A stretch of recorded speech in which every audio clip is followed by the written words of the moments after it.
bumi ini, dia mengatakan tidak ada seorang pun yang benar. Gak ada orang yang benar. Waktu kita merasa diri benar pun ada yang gak benarnya. Tetapi orang yang beriman dibenarkan. Bagaimana saya tahu saya yang gak benar ini? Karena saya beriman kepada Allah, sesudah saya beriman kepada karyanya yang berwujud dalam Yesus Kristus, Dia utus mati buat saya percaya kepadanya, saya dibenarkan. Dulu saya nggak benar, setelah saya percaya, saya menjadi orang benar karena dibenarkan. Bagaimana saya tahu bahwa saya orang benar? Bukan teori, bukan menghafal pengakuan iman, bukan pintar baca hafal ayat dan sebagainya. Dengar kata Alkitab, Habel adalah orang beriman. Dan dengan jalan itu, nanti kita mau lihat jalan itu apa. Ia memperoleh kesaksian kepadanya, kepada diri sendiri, bahwa ia benar, bahwa dia orang benar. Ingat saudara, dan perhatikan, Habel belum pernah mendengar tentang Yesus Kristus. Wong Kristus belum datang menjadi Yesus, right?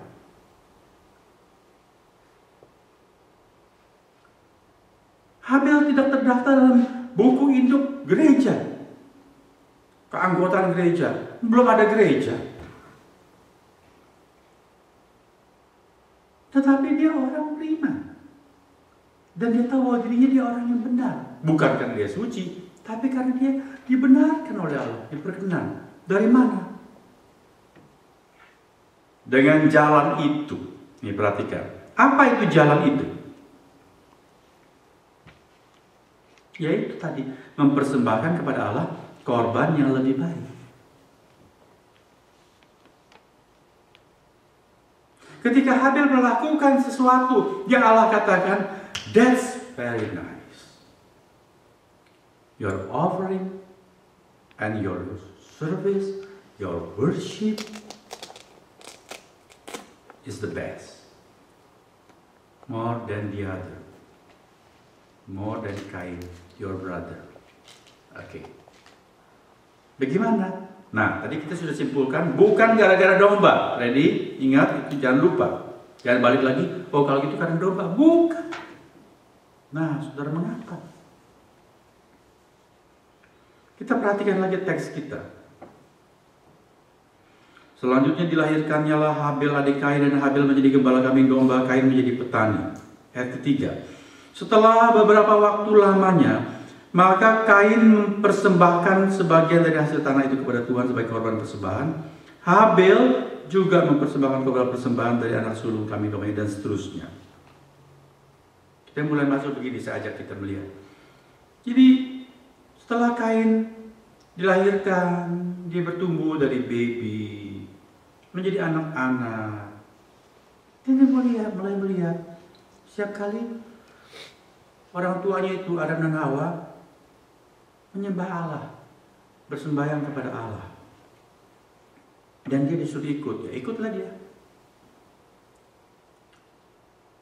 Adam dan Hawa selalu mempersembahkan korban dalam ibadah mereka. Jadi Kain juga dong.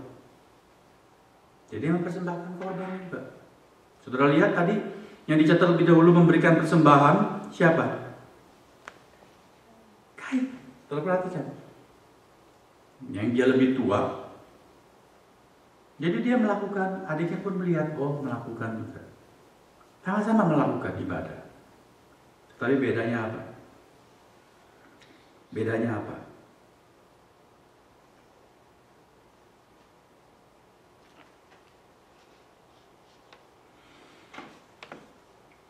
Waktu Kain memberi persembahan dari sebagian dari hasil tanah itu kepada Tuhan, tidak ada komentar apa-apa dari wahyu ilahi, yakni firman Tuhan dalam Alkitab ini. Tidak ada komentar, hanya suatu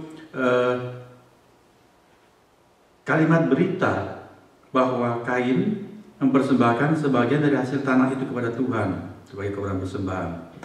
Titik. Tetapi tentang Habel, dikatakan Habel juga, artinya ikut juga melaksanakan ibadah, membawa korban. Apa bentuk korbannya? Mempersembahkan korban persembahan dari bukan cuma kambing domba, tapi apa disebut? Anak sulung kambing dombanya, yakni lemak-lemaknya. Apa itu, saudara-saudara? Saudara, kita harus perhatikan ada perbandingan yang jelas di sini. Kalau Kain membawa hasil persembahan, hasil bumi sebagai persembahan, ya wis, hasil bumi aja sebagai persembahan. Tapi tentang Habil disebut anak sulung kambing domba, yakni lemak-lemaknya. Apa itu anak sulung kambing domba? Banyak orang menafsirkan, oh itu anak sulung, buah sulung. Anak pertama kalau punya anak tuh, itu anak sulung. Right? Kalau kita pertama kali bekerja, begitu dapat hasil gaji, ada gereja-gereja yang mengajarkan itu buah sulung, persembahkan semuanya kepada Allah. Jangan ambil apa-apa. Dikasih gaji 3.000 nya kasih semua kepada Tuhan. Buah sulung. Nanti engkau akan diberkati berlimpah-limpah. Saya, saudara-saudara, tidak setuju pengajaran tersebut. Sebab pengertian anak sulung kambing domba Habil ini bukan untuk menjadi dasar persembahan buah sulung. Tetapi sulung dalam artian apa? Maka dijabarkan oleh firman Tuhan supaya kita nggak salah paham. Yakni lemak-lemaknya. What that mean? Apa itu maksudnya? Supaya kita nggak salah paham sulung itu adalah nomor 1. No. Allah beritahukan kepada kita, saudara-saudara. Sulung di sini bukan nomor 1, berarti nomor wahid. Saudara bisa bedakan antara nomor 1 dan nomor wahid? Beda. Peserta lomba, dia punya nomor undian nomor 1. Oke? Dalam daftar urut dia nomor 1. Tapi dia belum tentu jadi nomor wahid. Right? Dia belum tentu jadi yang terbaik dalam lomba itu. Dia berangkat dari garis start sama-sama. Dia mah nomor berapa nggak masuk, ukuran 10 besar aja nggak masuk. Tetapi ada yang mungkin nomor mendekati belakang, nggak tahu ratusan berapa gitu, mungkin ribuan kalau itu maraton. Kalau itu yang juara pertama, itu meskipun nomor urutnya bukan nomor 1, tapi dia nomor wahid. Jadi domba atau anak domba yang Habil bawa, saudara-saudara, tidak berarti harus nomor 1 dalam urutan kawanan ternaknya yang dilahirkan, tetapi the best of the best. Itu lemak-lemaknya. Anak yang dilahirkan pertama, anak dombanya, wah ini bagus, gemuk. Tetapi masih ada yang lebih baik.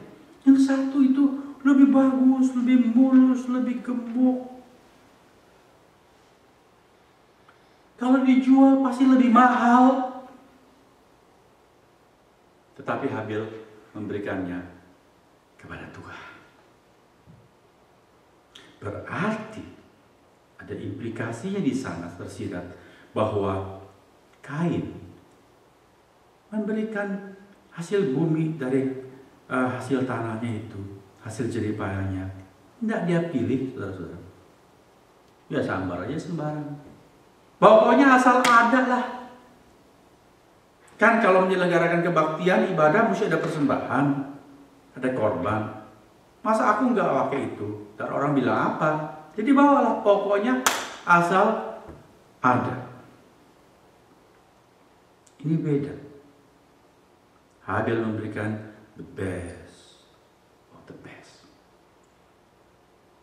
Lalu Allah menilai itu apa? Itu iman.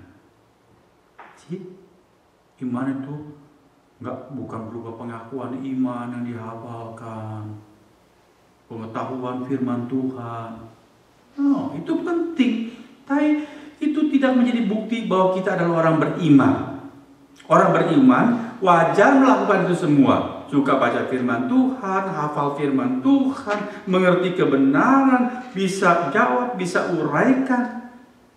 Tetapi orang yang hafal firman Tuhan, suka baca firman Tuhan, suka berdoa, bisa memberitakan, menguraikan, belum tentu orang beriman dalam pandangan Allah. Jangan dibalik. Ingat lagi, bukan yang kelihatan di luar tadi lagu kita nyanyikan, tapi Allah melihat deeper within our single person's heart, saudara-saudara.